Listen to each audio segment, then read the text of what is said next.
এক ছেলে আমাকে বলে, হুজুর 11 মাস আমার খিদা কম, কিন্তু রোজার মাসে খালি খিদা লাগে, কারণ কি? আমি বললাম, তোর মা বাসে আছে? আছে, যা তোর মায়ের কাছে যা। হুজুর মা, আরে যাস না কেন? ও তখন মায়ের কাছে গিয়ে বলতেছে, মা 11 মাস আমার খিদা কম, রোজার মাসে খিদা বেশি কেন? ওর মা বলতে, তোর দাদি এই সর্বনাশ করছে রে, তোর দাদি। তুই যখন আমার পেটে ছিলি রোজার মাসে, তখন তোর দাদি আমারে কইছে, পেটের সন্তান কিন্তু শুকান চলবি না, দরকার হলে রোজা ভাঙ্গে খাওয়া দাওয়া করো। আমি রমজান মাসে খাসি, তুই আমার পেটের মধ্যে খাসু, রোজার মাসেই তোর খাওয়ার অভ্যাস আছে।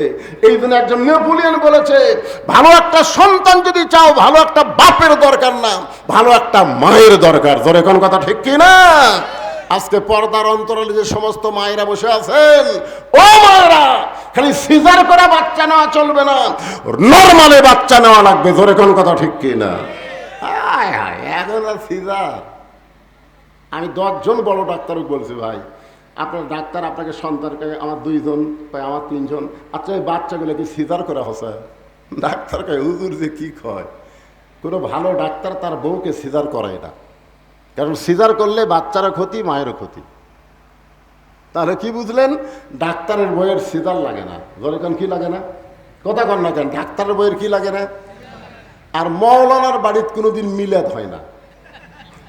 খেয়াল করে দেখবেন, আমাদের মৌলানার বাড়িতে কিন্তু মিলাদ হবি না, এরা পরের বাড়িতে পড়াবি, কিন্তু নিজের বাড়িতে হবি না। তোর এখন কথা ঠিক কি না? আর 3 নম্বর হলো, পীরের বউ কোনোদিন মুরিদ হয় না। খেয়াল করে দেখবেন, পীরের বউ মুরিদ হয় না কেন? কারণ জানে আমার পীর সাহেব মাঝে মধ্যে মুরিদের বইয়ের দিকে চোখ মারে, এই শয়তান হাতে কে মুরিদ হবি রে? তাহলে এখানে কয়টা কথা কলাম? 1 নম্বর হলো, ডাক্তারের বইয়ের সিজার লাগে না, মৌলবীর বাড়িতে মিলাদ হয় না, আর পীরের বউ মুরিদ হয় না।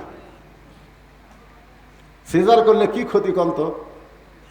এই আমার দাদি আমারে কইছে, তোকে টাইনে বার করবার যায় ভাই, তোর মাথা লম্বা হয়ে গেল, পরে থাবড়া থাবড়া তোর মাথা আমরা গোল করছি। সিজার করলে বাচ্চার ক্ষতিকে জানেন? 2 দিন পরেই নর্মালে বাচ্চা হবে, 2 দিন পরেই। কিন্তু মা অধৈর্য হওয়ার কারণে পেট কেটে বাচ্চা বের করতে হয়। আপনারা বলেন তো, আমরা টেপের উপর যে কয়টা আছি, আমরা কেউ কি সিজার করা? কেবা সিজার করা? সভাপতি সাহেব কোন? আমি হলই, আপনি সিজার, আপনি সিজার, তা আমরা কি খারাপ হচ্ছে? আজ থেকে 20 বছর আগে বাংলাদেশে কোনো সিজার ছিল না। জোরে কোন কথা ঠিক কিনা?